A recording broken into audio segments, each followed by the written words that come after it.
The trade spat between the U.S. and China is escalating by the day, raising concerns about its global repercussions. This is especially so for Korea, a country heavily reliant on exports.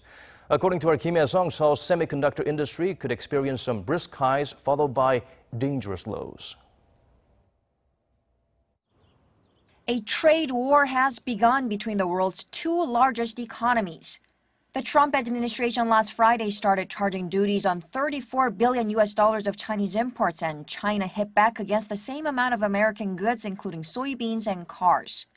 President Trump is already eyeing another round of tariffs on Chinese goods worth $16 billion, even saying that the final tariff total could top $500 billion.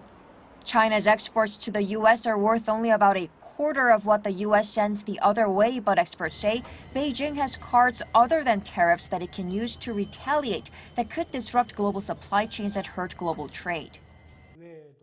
China could interfere with U.S. supply chains based in China, for example, shutting down American companies' assembly work by invoking obscure safety rules, or issuing some kind of a travel ban, just as we saw during the THAAD dispute between Seoul and Beijing last year.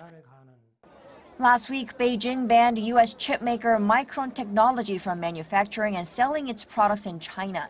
Such a move is of particular concern for Korea. China and the U.S. are Korea's #1 and #2 trading partners, and they account for more than a third of Korea's total exports. Semiconductors alone accounted for 17% of Korea's exports last year, with China being the #1 buyer.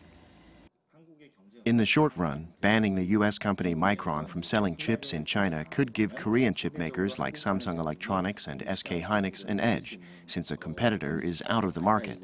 But if Beijing widens its probe to all foreign chipmakers in the country and uses that as a justification for its Made in China 2025 plan, the ban could ultimately affect Korean companies and give a boost to Chinese local chipmakers.